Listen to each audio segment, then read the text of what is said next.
আরজিকর কাণ্ডে সিবিআই তৎপর এবং আজকে সিবিআই এর দুটো টিম একসঙ্গে ভাগ হয়ে বিভিন্ন জায়গায় তারা যাবেন বলে এখনো পর্যন্ত খবর পাওয়া যাচ্ছে এবং এই সিবিআই টিমে যেমন ক্রাইম ইউনিট রয়েছে তার পাশাপাশি ফরেনসিক বিশেষজ্ঞরা থাকছেন এবং একই সঙ্গে কিন্তু মেডিকেল এক্সপার্টরাও থাকছেন বলে খবর পাওয়া যাচ্ছে।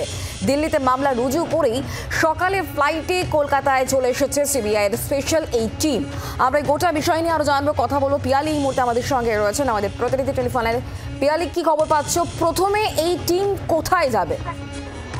দেখো, ইতিমধ্যে তুমি জানো যে সিবিআই এর যে টিম সেটা কলকাতাতে পৌঁছেছে এবং পৌঁছানোর পর একটা টিম তাদের CGO complex special crime branch, যারা এই মামলা তদন্ত করবে, এই ধরনের খুন বা এই ধরনের মামলা সাধারণত তদন্ত করে স্পেশাল ক্রাইম ব্রাঞ্চ, সেই দপ্তরে গিয়েছে এবং প্রাথমিক পর্যায়ে তারা একটা বৈঠক সারবে। যে কেস ডকেট তারা হাতে পেয়েছে, কেস ডায়েরি তারা হাতে পেয়েছে কলকাতা পুলিশের কাছ থেকে, সেই কেস ডায়েরি তারা খতিয়ে দেখবেন এবং তারপরে যে সূত্র আমরা মারফত জানতে পারছি, একটি টিম তারা ফরেন্সিক এক্সপার্ট, ফরেন্সিক সিএফএসএল এর যে ক্রাইম সিন এক্সপার্ট থাকে তাদের সিবিআই টিমে, সেই টিমকে সঙ্গে নিয়ে, মেডিকেল এক্সপার্টদের সঙ্গে নিয়ে তারা প্রথমে প্রিয় অর্থাৎ ঘটনাস্থলে তারা যাবেন, যে জায়গা থেকে এই দেহ উদ্ধার হয়, কি অবস্থায় দেহ উদ্ধার হয়েছিল, ঘটনাস্থলটা কোথায়, সেখানে কোথা থেকে কাদের কাদের প্রবেশের জায়গা রয়েছে এবং যে ছবি বা এগুলো তুলে রাখা হয়েছে কলকাতা পুলিশের তরফ থেকে বা যারা তদন্ত করছিল, সেই ছবি দেখে তদন্তকারী বা মেডিকেল টিমের এক্সপার্টের সদস্যরা বোঝার চেষ্টা করবেন যে কি অবস্থায় দেহটা উদ্ধার হয়েছিল। পরবর্তী সময় যে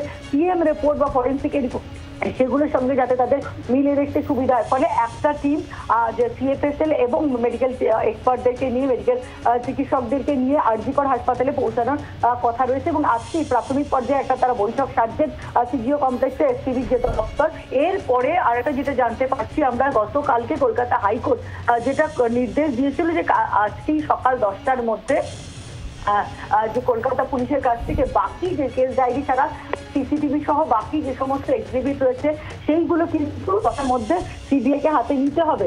ইতিমধ্যেই আমরা যেটা জানতে পারছি যে সিবিআই এর যে দপ্তর রয়েছে সিজিও কমপ্লেক্সে, এসপিবি যে অফিস রয়েছে, সেখানে কলকাতা পুলিশের টিম তারা পৌঁছে যাবেন এবং তারা গিয়ে তাদের হাতে এই মামলা সংক্রান্ত যে নথি বা সিসিটিভি ফুটেজ যেগুলো রয়েছে সেইগুলো তারা সিজিও কমপ্লেক্সে গিয়ে পৌঁছে দেবে। পাশাপাশি অভিযুক্ত, তুমি জানো যে এখনো পর্যন্ত কলকাতা পুলিশের হেফাজতেই রয়েছে এবং গতকালকে সিবিআই কে এই মামলা ভার দিয়েছে। সিবিআই টিম আজকে অভিযুক্তকেও কাছে নিতে পারে। নজর রাখো পিয়ালি, ধন্যবাদ। বাংলার আওয়াজ, বাঙালির আবেগ, জি 24 ঘন্টা।